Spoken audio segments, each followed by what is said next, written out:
discussing movies while kicking back, whether they are good or they're bad.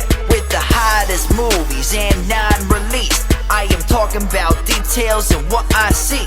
So tune into the podcast while I vent with reviews, news, and nonsense, yeah.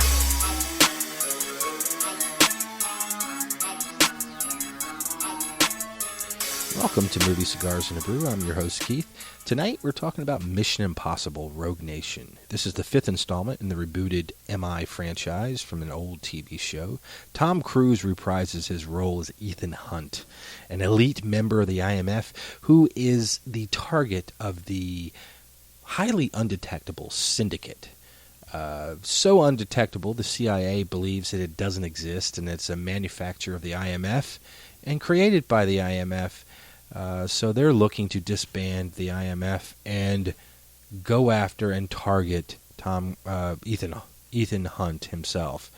The leader of the CIA is played by Alec Baldwin as Alan Hunley, and he actually is a new character to the series and actually was pretty good in this. I'm not going to lie, I'm not a big fan of Tom Cruise, and every movie that he's in, I have to overcome the fact that there's somehow a almost dislikable element to him on a primal level. The last three movies that I can remember, I know that there's always this motorcycle scene. I think Tom Cruise always has to have motorcycle scenes. Oblivion, Edge of Tomorrow, and MI Rogue Nation. Obviously, we have motorcycles. He must have a contractual thing in his contract that he gets to ride a motorcycle at some point, regardless of whether or not it makes sense to the plot. I know I'm taking a shot with this one because it makes sense in Rogue Nation to be riding a motorcycle, but it did not make sense in Oblivion, and so it still stands in my mind. I guess it's an Easter egg, but it's one that seems a little narcissistic, which is what probably is part of that visceral thing that I dislike about him. Here's the thing, though. In all three of these movies, which I would have otherwise not watched initially, I liked him, and he overcame the fact that I didn't like him in the movies. The movies were pretty good. The fourth one back, though, I disliked the movie, and I disliked him. That's Jack Reacher. Sorry, I hated that movie. There's no question that Tom Cruise is a great actor, that he is, one of the hardest working guys in the business.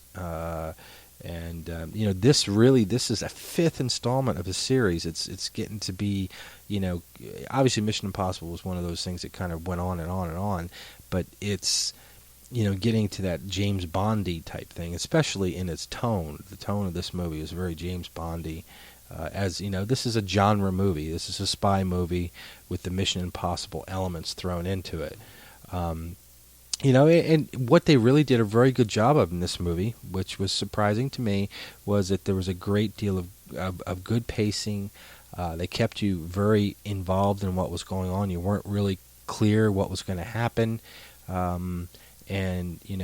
Rebecca Ferguson, who plays Ilsa, was awesome in this, and she had a very she obviously very talented in terms of physical attributes, in terms of her ability to perform these fight scenes, and she was a good counter to Tom Cruise.